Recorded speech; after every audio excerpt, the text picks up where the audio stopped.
Marlène, Marco et Jean-Claude sommes fort heureux de te présenter. Regarda en arrière. Nous avons une seule référence. Genèse 19, versets 23 à 26. Genèse 19, versets 23 à 26. Juste avant d'entamer notre étude, prions. Notre Seigneur et notre Dieu, grand est notre joie en découvrant la parole. Seigneur, jusqu'à présent,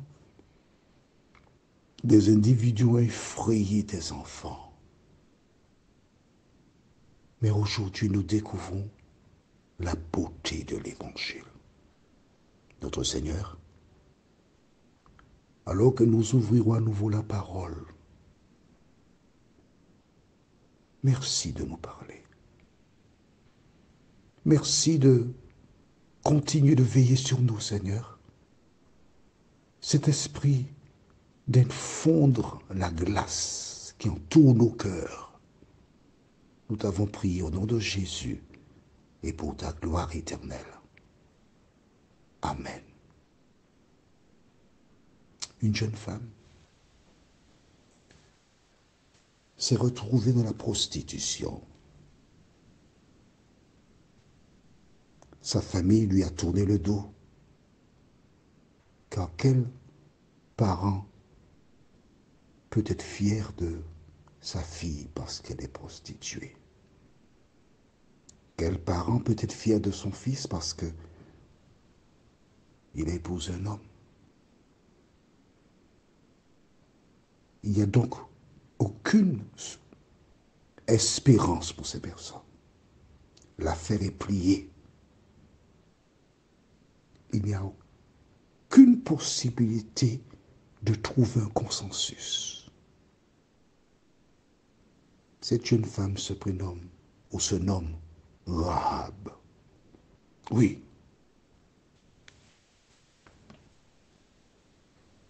La veille, il y avait un homme, 2, 3, 4, 5, qu'importe le nom. Et puis ce matin-là, le soleil se levait comme les autres matins. Mais vois-tu, dans Jérémie 29, verset 11, la Bible déclare: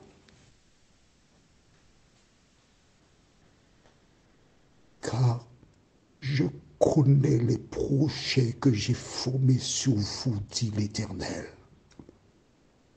Projets de paix et non de malheur, afin de vous donner un avenir et de l'espérance. Jérémie 29, verset 11. Et voici deux hommes qui sont entrés chez Rahab. Et Rahab représente toutes les prostituées qui sont sur terre. Rahab représente toutes les personnes qui sont en prison. Rahab représente toutes les personnes qui sont rejetées, dénigrées. Toutes les personnes qui sont seules. Et lors de l'échange, le Saint-Esprit, Dieu lui dit que ces deux hommes sont des espions. Et elle leur dit: je sais qui vous êtes. Vous êtes venus pour espionner. Et le même esprit, il te faut lire tout le récit, Josué 2 jusqu'au chapitre 6, pour bien voir cela. Mais Dieu met sur les lèvres de Rahab des paroles pour qu'elle dise à ces hommes: on a peur de vous. L'affaire est pliée. Dieu vous a déjà donné Jéricho. Ces hommes s'en vont. Ils parlent de cela à Josué et cela encourage Josué. Les murs tombent suite à une certaine démarche.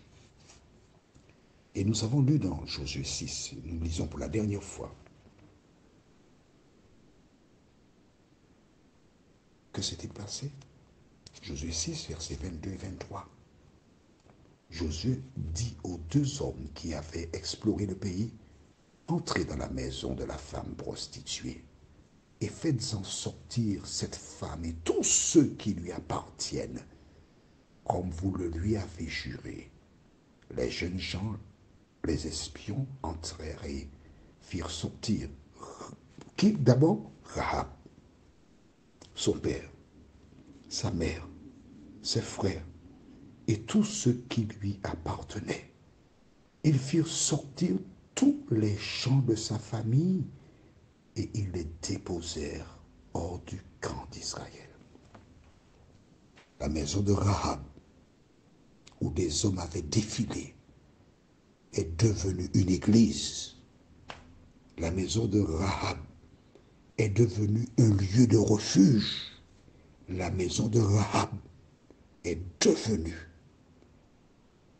la porte qui conduit à Jésus de Nazareth. Qui que tu sois, quelle que soit ta vie, ce que Dieu a fait à travers Rahab, il est déterminé à le faire aussi dans ta vie.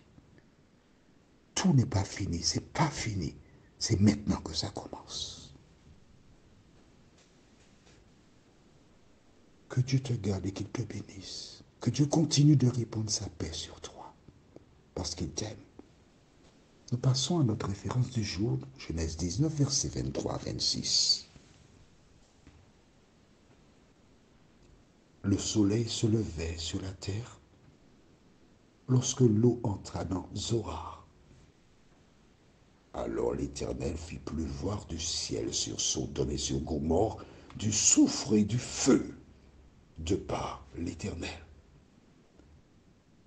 Il détruisit ces villes, toute la plaine et tous les habitants des villes et les plantes de la terre. La femme de l'eau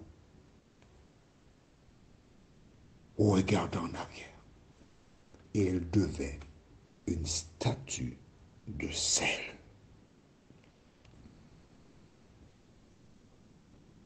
Une fois que les anges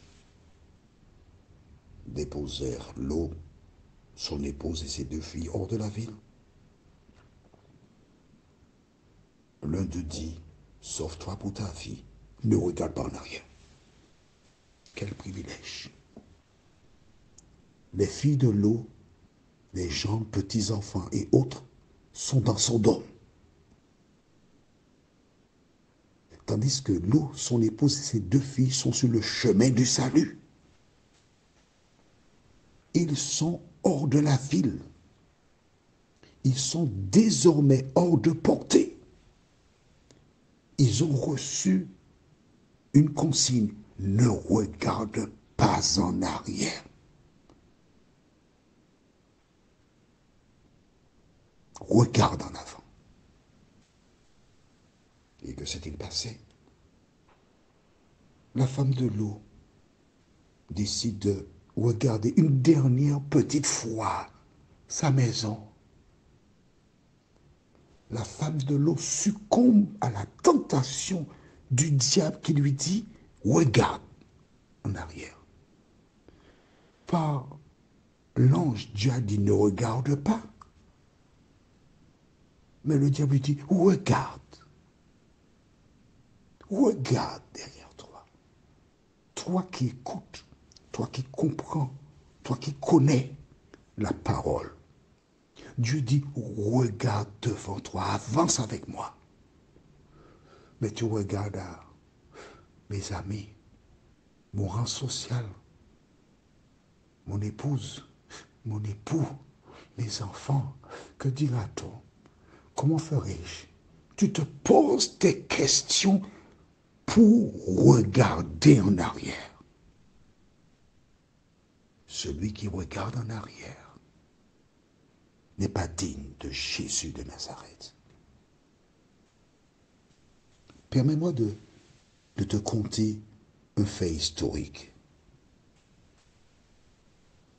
Aux Antilles, il y a un volcan qui s'appelle la Montagne Pelée. Depuis quelque temps, il y a des laves Il y a aussi la fumée qui monte dans le ciel et qui va assez loin et les gens voient cela. Il y a des animaux attachés qui prennent la fuite. Et des gens déclarent, le volcan va entrer en éruption. Mais non, ce n'est pas possible. D'autant qu'il y a élection le dimanche. Certaines personnes sont convaincues qu'il faut partir et laissent Saint-Pierre. Plusieurs rencontrent en chemin des dignitaires, dont le préfet, qui dit, mais où allez-vous? Mais non, venez, on a une belle fête qu'on organise là, dimanche soir, venez, revenons. Et c'était une personne qui était partie en regardant le beau sourire du préfet qui est descendu, qui a posé sa main sur elle. Ces personnes sont retournées à Saint-Pierre. On a organisé la fête. Les violons,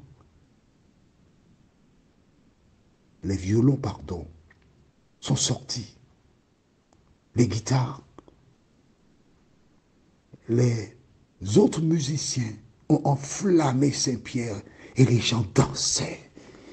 Ils dansaient, ils buvaient, ils mangeaient. La vie était belle. Quand soudain, ce 8 mai 1902,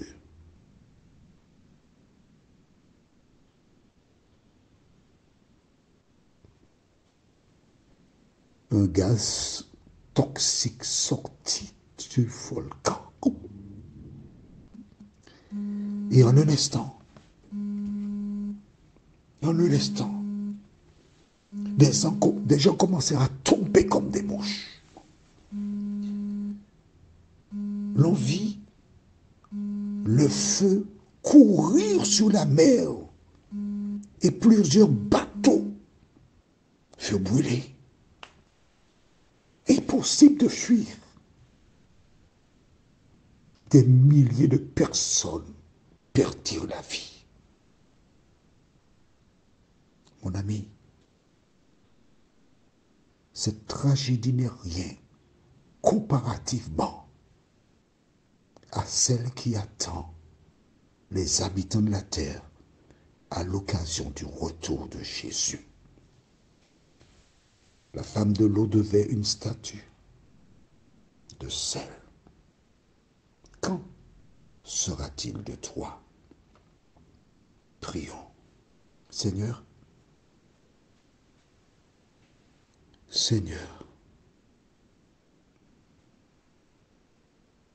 notre seul devoir consiste à transmettre l'information.